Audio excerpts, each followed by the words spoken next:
안녕하십니까. 맥체인 성경 읽기 민수기 32장, 시편 77편, 이사야 24장, 요한일서 2장. 첫 번째, 민수기 32장, 약속의 땅을 앞두고 머뭇거린 지파들, 정착의 유혹과 순종의 길. 본문 이해에 도움이 되는 배경과 맥락을 소개합니다. 민수기 32장은 이스라엘 백성이 요단 동편 모압 평지에 도착한 이후 르우벤 자손과 갓 자손이 그 땅을 기름지고 가축 키우기에 적합하다 여겨 정착을 요청하는 장면입니다. 이들의 요청은 모세의 분노를 불러일으켰는데 이는 과거 12명의 정탐꾼 사건처럼 불순종이 반복될 것을 염려했기 때문입니다. 그러나 여호와 앞에서 싸우기까지 무장하고 가겠다는 약속은 그들이 공동체 전체의 부르심에 동참하겠다는 책임의식을 보여줍니다. 본 문맥은 자신의 유익을 따르려는 본성과 하나님의 부르심 사이의 긴장 속에서 공동체적 순종의 중요성을 강조합니다.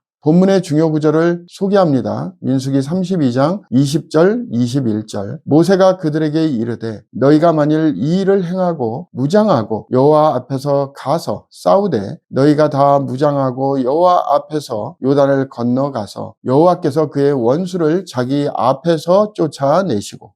본문을 적용하는 데 도움이 되는 가이드라인입니다. 오늘날 우리는 자신에게 유익해 보이는 선택 앞에서 공동체의 부르심과 하나님께서 주신 사명보다 자신의 안정을 우선시할 유혹을 받을 수 있습니다. 그러나 믿음의 삶은 여호와 앞에서 책임을 다하는 삶입니다. 각자의 자리에서 하나님의 일에 순종하며 동참할 때 진정한 축복의 열매를 누릴 수 있습니다.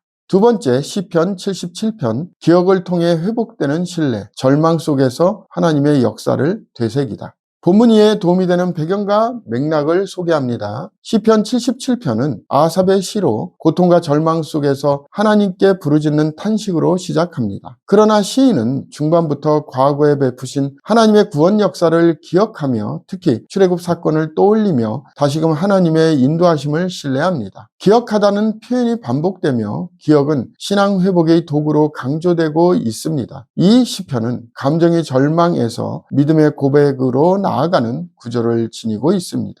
본문의 중요 구절을 소개합니다. 시편 77편 19절. 주의 길이 바다에 있었고 주의 곧은 길이 큰 물에 있었으나 주의 발자취를 알 수 없었나이다. 본문을 적용하는 데 도움이 되는 가이드라인입니다. 오늘날 우리는 고난과 하나님의 침묵 속에서 방향을 잃기 쉽습니다. 그러나 하나님의 과거의 역사하심을 기억할 때 현재의 어둠 속에서도 희망을 품고 믿음을 지킬 수 있습니다. 신앙은 감정이 아니라 하나님의 변함없는 신실하심에 대한 신뢰로부터 회복됩니다.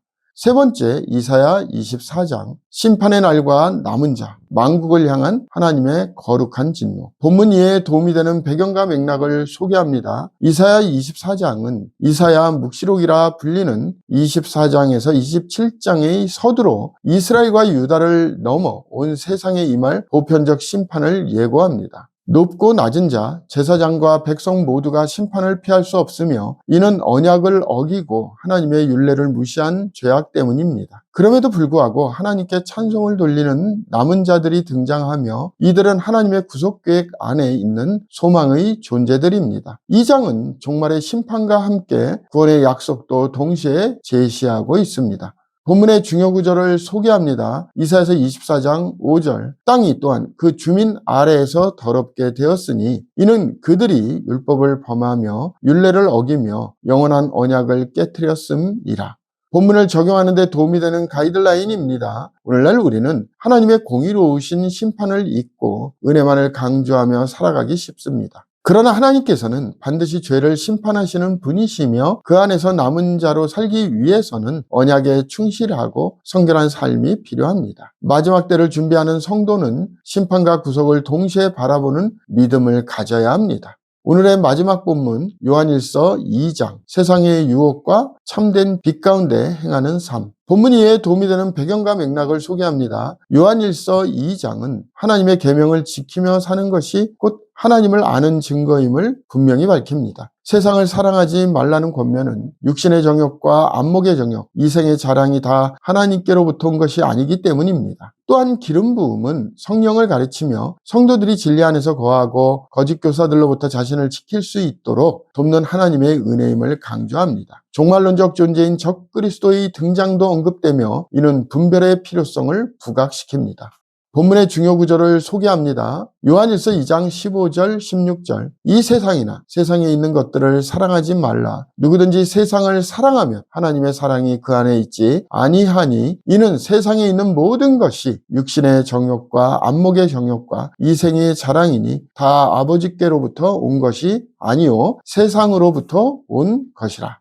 본문을 적용하는 데 도움이 되는 가이드라인입니다. 오늘날 우리는 물질과 성공을 기준으로 삶을 판단하는 세상 속에서 쉽게 세상의 유혹에 휩싸일 수 있습니다. 그러나 하나님의 자녀로서 우리는 진리 안에 거하고 성령의 인도하심을 따라 삶을 살아가야 합니다. 세상의 가치가 아니라 하나님의 교제가 우리의 삶을 이끄는 빛이 되어야 합니다. 감사합니다.